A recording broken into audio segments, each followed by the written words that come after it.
Hello, welcome to another UTS Startups Confessions. I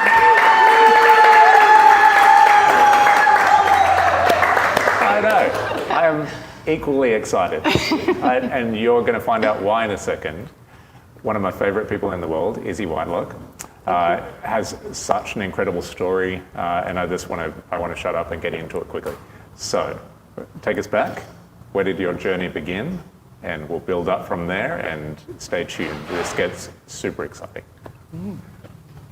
So where did it begin? So first of all, perhaps you need to turn on Google Translate because I am Scottish. So I grew up in farming country in Scotland to a father who was what we would call today an entrepreneur. He had multiple businesses, he founded many, and we were brought into those businesses at a very young age. So, you know, at the age of 6, you're up at 4 o'clock in the morning and going to the dairy to see the cows being milked, and then you're delivering the milk.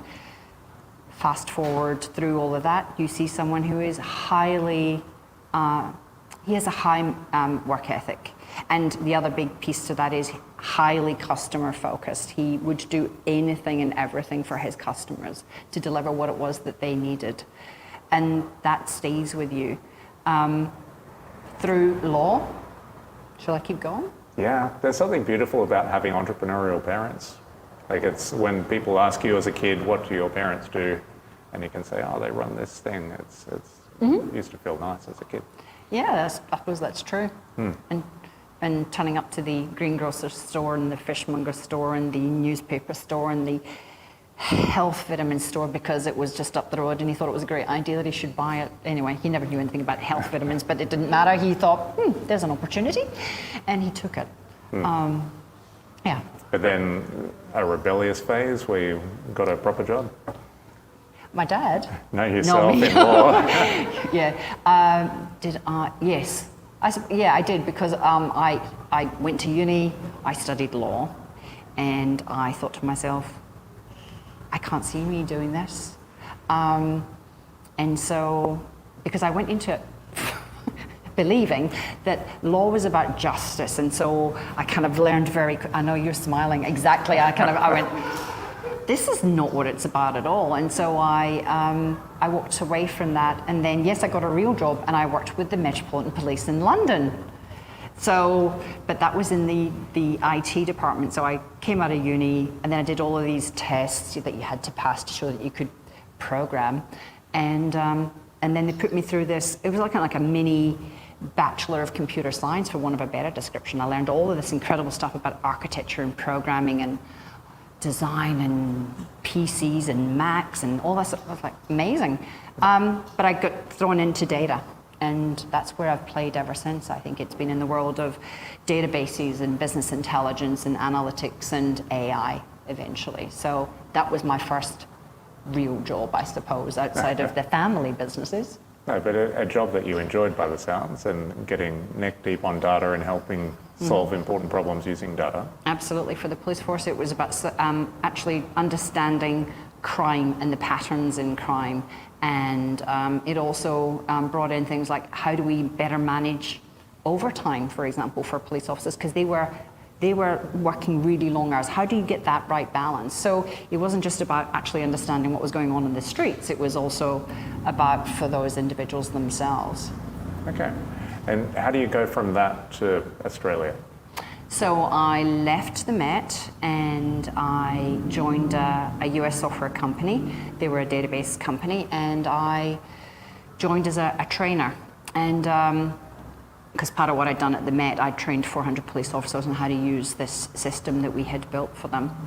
And I loved the interaction with people. I found that doing that was, behind a screen was kind of not me. So as much as I enjoyed the creation, I preferred the human. And so I was in front of people training them. And so I joined this company, and I thought, I need to get out of London. It was kind of different. And so I decided that I would look around the world, and I contacted the guys in Australia and I said, hey, would you like one of me? And they said, yeah. And so I moved to Melbourne, because it was that simple, right? So I moved to Melbourne, and I was the first trainer for this company.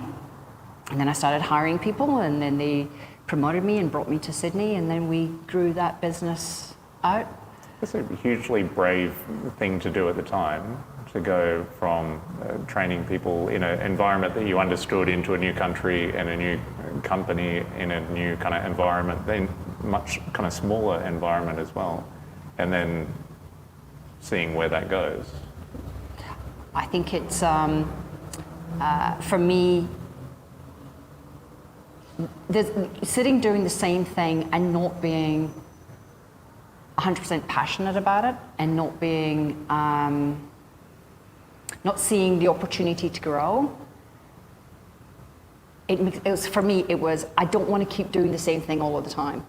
And to get progress through that organization meant you had to have tenure, and you had to be there for 6 years before you could go for a promotion. And I'm like, really? Can't we just buck the rules a little bit? But no, apparently not. So anyway, so it was about doing something that I was passionate about. And so that was the opportunity. I could see that I could learn more. And what was the worst that could happen? I could come to a country and go, oh, I don't like this. I can go back to rainy Scotland. There's an option. And that was not the case. I came to Melbourne and went, oh my God, I've actually, I think I'm home. It was amazing. You'll notice a trend of addressing interesting kind of workplace environments and turning them into much better workplace environments as this goes along. But how did you kind of help that organisation become everything it could from there? So I was the first person, and then I hired a second because as well as delivering the training, I was also out there helping the sales guys actually deliver the education services and help them deliver the product as well and sell the product. And so the business started to grow, and so we started hiring more people. We ended up with 13 trainers. We had 6 centres in Australia. We had an outsourced centre in Tasmania. We supplied trainers to New Zealand, Singapore and Hong Kong. And so we became a profit centre within the business. Which was awesome, yeah. And was that with yourself leading from the start, or was there a kind of conscious moment where you moved into the leadership position? It wasn't conscious, it was just something that I just stepped into and did, I think. It was, you see an opportunity or you see something that needs to be done, then step in and actually do it. And so that's always kind of been my philosophy. If it doesn't matter what my role is, it doesn't matter what my title is. Chief Executive Officer, Chief Everything Officer in some respects. It's just like roll up your sleeves and get it done. And I think when you take that moment and lead because it has to be done, then you assume it. It doesn't mean that I hold it all the time, but I think if it's there, take it. So moving on from there, so growing to what, 16 kind of people? 13 trainers. Yeah, there's some admin people, yeah. Yeah, and a whole bunch of locations around Australia. What happened after that? So my journey takes me through into actually small Australian companies and who have a very different worldview and a very different need to the US marketing kind of space. You know, the US guys really have got it down pat. You come into a small Australian company and then what you find is you wear multiple hats and you're building out almost every aspect of their professional services in that case to help them deliver to their clients. And so you've got salespeople over here and we're trying to build out all of the products that they need to be successful in using that end product, education, support and consulting. And so you're in that space. And so from there, you go on this journey with sitting in the support side. And I realized at some point that in order to really understand the whole of what it takes to run a business, I had to get over there on that other side of the fence, and I had to start carrying my little sales kit and get out there talking to clients and understanding their needs, because in support and in professional services, you find sometimes the salespeople like to sell something that doesn't really exist. And so you go, how do we implement this now? So being over here and actually hearing from the clients directly and understanding their problems means you can translate it into something that you can deliver. And if you can't deliver it, figure out whether or not this is something you need to build into your product going forward.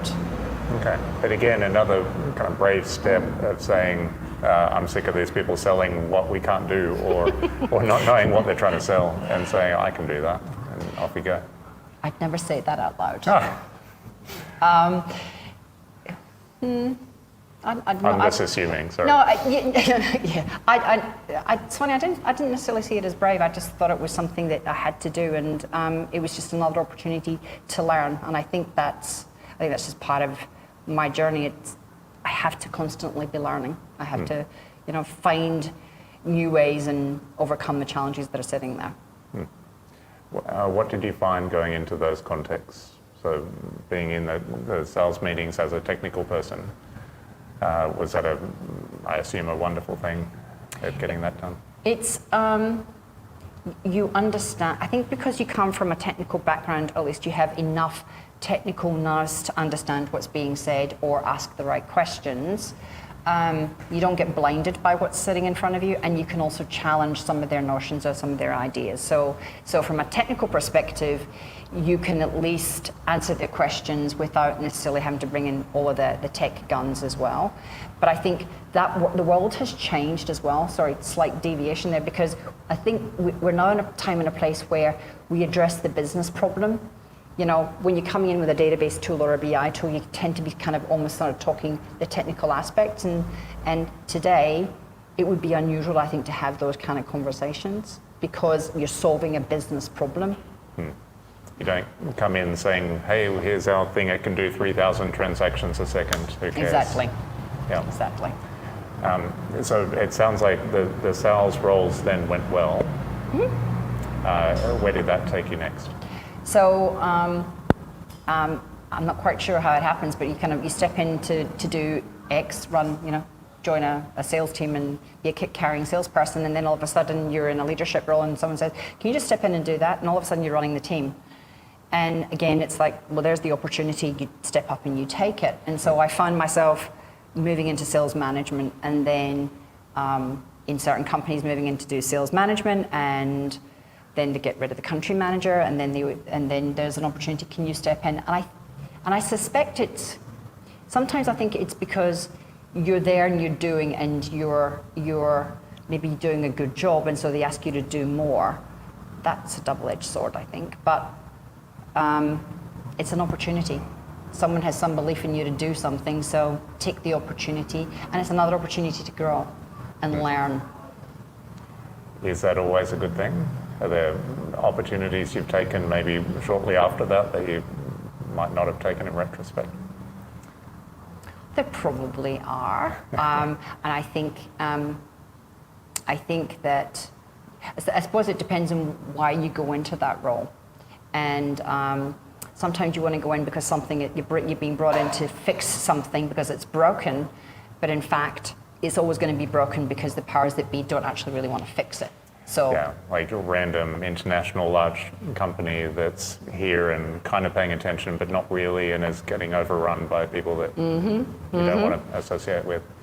Yep, lots of toxicity and interesting motivation techniques for motivating salespeople to do more, bringing baseball bats and smacking tables and whatever. So, yeah. If you'll forgive me, I want to ask more questions around that kind of stuff, because I know this kind of workplace culture is a passion of yours, and it would be nice with the startup audience that we have to explore that a bit and help them make better choices. But that's one example from what I've heard of companies at their worst and culture at their worst. What was driving that kind of culture? I think invariably it comes from the top, and so what is that phrase? The fish rots from the head down, and I think in some respects that's probably how it is. That's how the people at the top behave, so everybody underneath kind of behaves in the same way, because that's your role model. So I can do the same thing, and I think that in certain scenarios, as a female in the IT game, it took a journalist to say to me, how does it feel to be the only female in the room? And you go, ooh, yeah, oh wow, yeah. When it's your norm, you don't see it. And when someone peels off those blinkers and you look around and you realize that you are the only female in that room,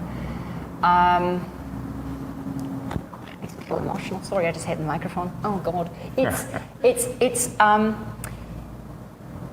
it makes you want to change things, because I want my daughter to have the same, opportunity and not go through the same garbage that I went through. I want, it doesn't matter who you are, to change that. So how do you change it? You change it by having a voice. You change it by not just saying, but by doing. It's about your words. You walk the walk, you talk the talk, you have to do it. And being that fish head that is not rotting, Oh, I hope can not. be building a wonderful fish behind you. Absolutely. To stretch the metaphor.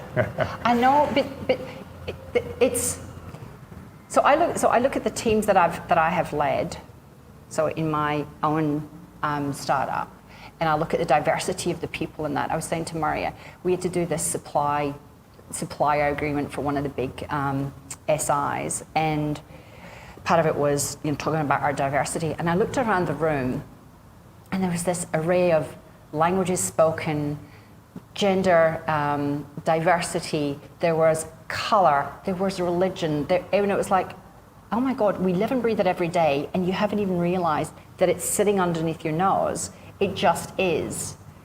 And those people, I left at nearly 12 years in that journey, and I had hired people who were still with us, who'd been with us for 11 years and 10 years. And I think that the environment allowed them to grow and allowed them to be themselves. And I think when you're your authentic self and you embrace everybody, that's my philosophy, then people come on the journey with you. Did you drive that, or was there, I'm asking this really carefully, was there like a person responsible for that you said, here, take responsibility for that, chief diversity, whatever? No, we were just I didn't think so. We didn't have it. Yeah, I was the chief diversity officer. No, we didn't have that, and it wasn't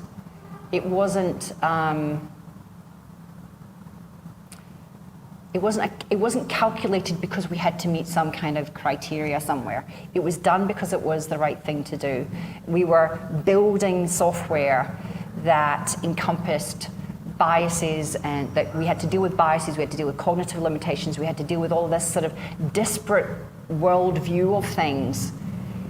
And if you're going to deal with the disparate worldview of things in this great big melting pot that is Australia and the world, then you have to have that diversity. Otherwise, you don't represent the voice, and you can't guarantee that what you output is even reflective of what's going on around you. So take us back there, the founding of that company. So what are your first memories of Houston? A kitchen in Neutral Bay. And it was a very small kitchen in a townhouse. It was like really cramped. It was a really cramped kitchen in this town. And a laptop, and sitting there going, okay, so we had a piece of research that came out of a CRC, a Commonwealth Research Centre. And it was research that was designed to help defence intelligence analysts. What can we do to support them make better, unbiased decisions in a world where there is a lack of data? Now, we're all usually drowning in data. In the world of defence intelligence, they're not, right? It's what can I hear, what can I see, what are my observations, what are my opinions of what's going on? How do you take all of those subjective elements, blend it with what you can find from a fact perspective, and produce an output? And when we put this into this, Simon, the technical guy, who was like brain like a planet, he built this thing, and like, it was just mind-blowing that all of a sudden you could see all of this information coming together, and I could say, this is what's likely to happen, and here are the reasons why. And I knew with confidence, it would throw up this confidence, and it was a moment of, oh my God. And we threw some open source stuff out of the Intel world. I went, oh my God, because 25, 30, 50 years hence you go, that's exactly what happened. And that was exciting. And it's such an interesting company. Like, we'll get into like how it grew, but like you look at things like the Cuban Missile Crisis, maybe, and all the data that's available on that. Is that an example of what it could do? Yeah. So retrospectively, you can take what is available, say now, unclassified, and put that through this model and say, did they make the right decision at the time based on the information that was available to them? And as it turned out, possibly not. You take something like MH370, based on what was available in the open source world when that plane disappeared. What were the possibilities? What might have happened to it, and where might it be? Or an election in the US, for example, and so we did one around the 2016 election, and we thought, we reckon this is where it's going to go. We never published it because it was potentially dangerous position to publish what we thought was going to happen. But the models themselves, health, the COVID scenario, where did it originate? We were involved in that scenario as well. So vast capabilities, fascinating. And I think the fact that we could do something and come up with an outcome and be able to back it up because it was completely transparent, that was unusual in the world of AI. In fact, you couldn't really say the letters AI because it was not done, but yeah, fascinating. It was always fascinating. Every day was different. And when did that company start? So we started that in 2010. Okay, so it was a different kind of fundraising environment back then. Talk us through your initial kind of fundraising experience with it and what that led to. So in 2010, we got a grant. We started building the application. Then we sold to the Defence Intelligence Organisation, and we then supported that through training and consulting. Then we branched out into other intelligence agencies. So it was more a revenue-driven kind of approach initially. But what was clear that in order for us to survive, we had to get out of defence as a major client because their sales cycles were so long and are still long. So we started branching into fintech and regtech and other things. So our goal was to stay alive based on revenue, which is basically, we limped along. The market was dreadful for capital raising. Technology just wasn't something that people wanted to invest in. If I'd gone in with an opportunity in a gold mine, then maybe that would have been different, but it wasn't the case. And then fast forward to 2016, we were talking to various capital advisors out there, and they said, why not list on the ASX? And we kept getting that advice, and of course there was nothing else coming in, and so we listed. We did a reverse takeover of a junior gold miner, and so then I had to learn all about mining compliance and 17 mining tenements in Geordie Hills in WA. So that was interesting. And so now, you're a technology company and you're a little bit of a mining company, so I eventually managed to sell those tenements off. And we're then a listed entity. And that then brings with it compliance and a whole pile of extra governance and a whole extra cost to be listed. So really interesting journey to get to that place. Obviously, incredible learning experience and all the other things that enabled, but for startup founders today to think about raising that amount of money and going through the ASX as a mining company reverse takeover, like this used to be a thing when like ideas boom kind of time when all these ex-mining IPO people were trying to find new things to do, and wonderful people, but that was like they were crawling around places like fish spinners looking for opportunities. Yep. What was suddenly running an ASX listed company like? Day to day, generally, it wasn't that different, except so for the bulk of the team, it was same. For the board, it was, what's the stock price doing today? Every day was, did you see what the stock price did today? Did you see where it went? Do you have an announcement to make? Every day. So all of a sudden the pressures on me as the face of the company was all about what can we say to the market, what can we say to the market, what can we say to the market every day, because we've got to make sure that that share price keeps going up. So that was an additional burden that I hadn't quite anticipated from the people that I thought I knew. So it changes. For me, it was about how do we continue to deliver for our customers, but now how do we deliver value to our shareholders by delivering great technology and revenue.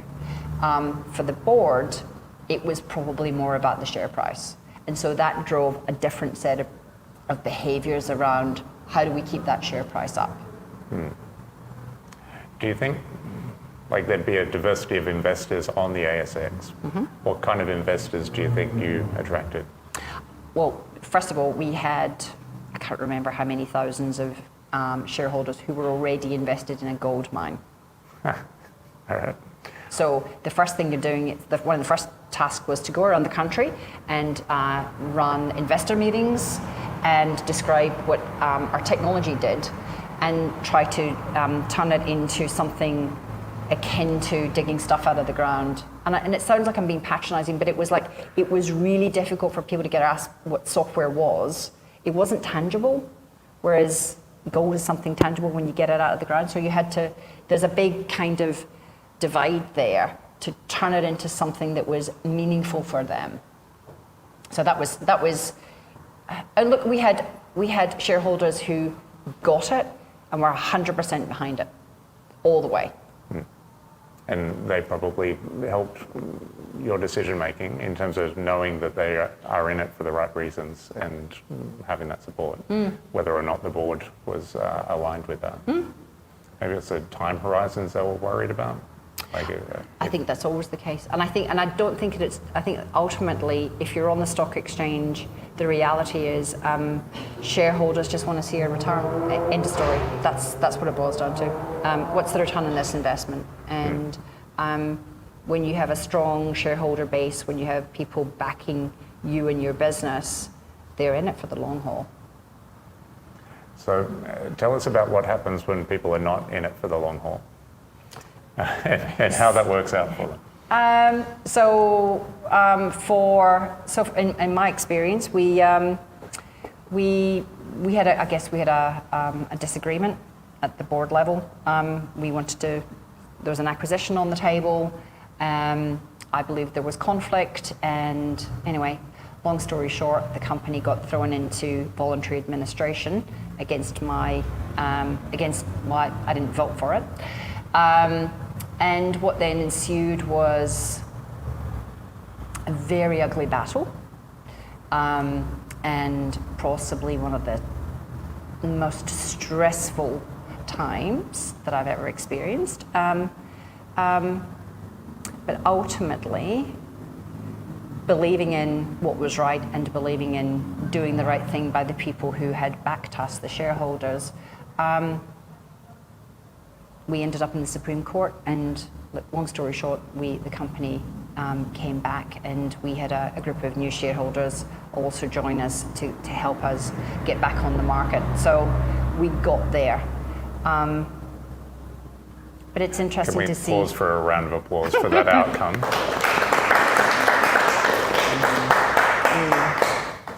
Yeah, it's hard. That was hard, and ultimately, doing that, I think this notion of why do you do what you do?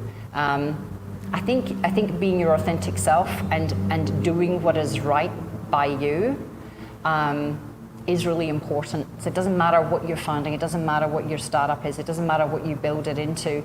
Always be yourself and stand up for what's right. And I think eventually, despite the fact that it was so hard, standing up for what was right was the right thing to do, and we turned it around. And then obviously continued to grow, ended up with an exit that was quite interesting. Yeah, so we went on to acquire another company. We had 21 private health insurers as our clients in the data space.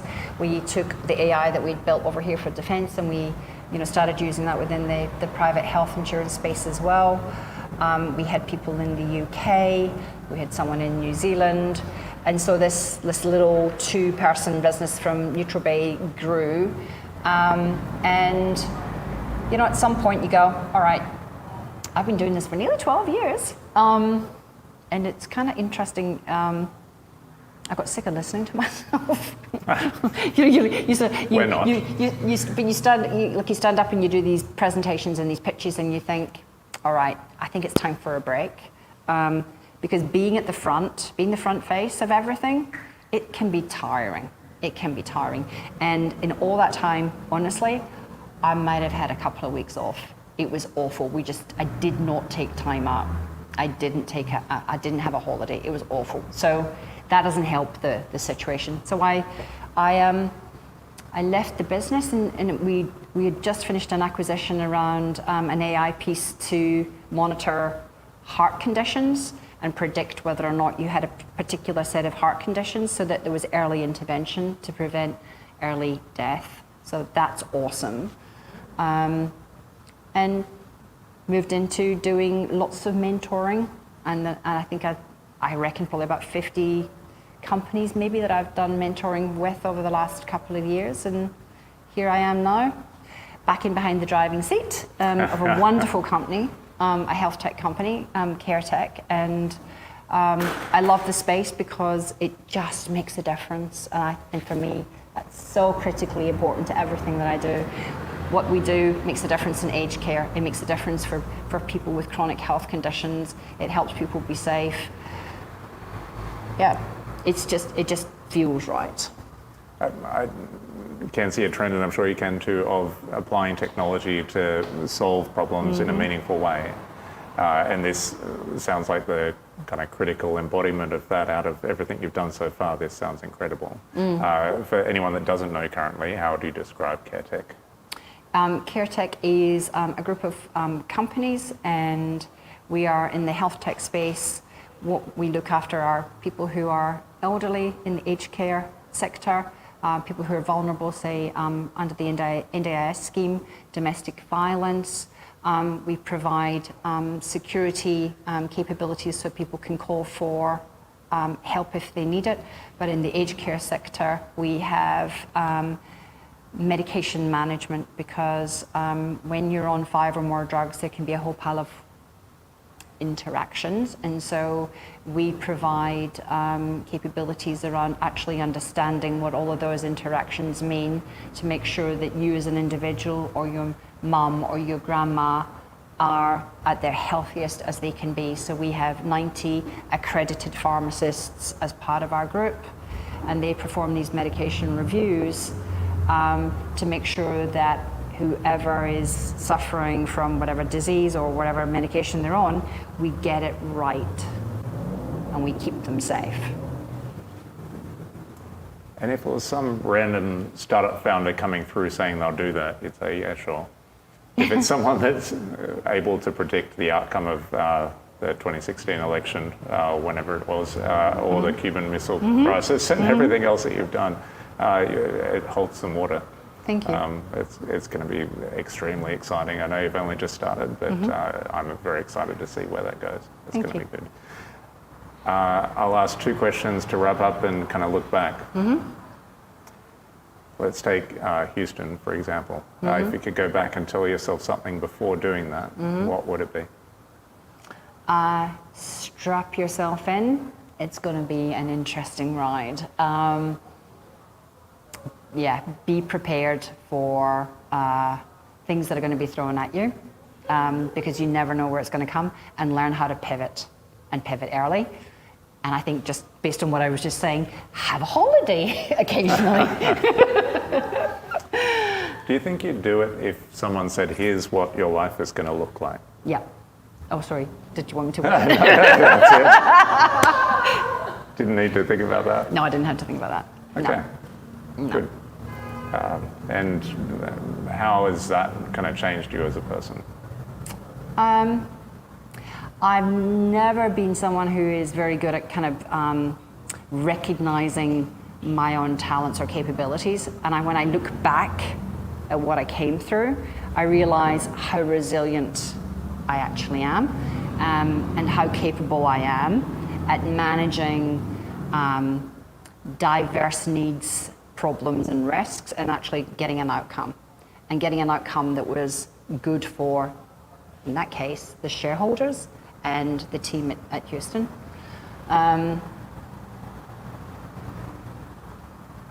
Yeah, I think sometimes, and I still don't do it, but I think it's important to recognize what you've achieved, and maybe sometimes just give yourself a little pat on the back and say, "You've done good." I think there is no better note to end on, so I'm going to take the opportunity to end on that. And please, we will go into a private Q&A where we'll get into some more juicy details. So sorry everyone watching at home, but every Friday at 3:30 at UTS Startups at Central, please join us and you can be part of that. But everyone here, please join me in giving a collective pat on the back to Izzy Whitelock. Thank you.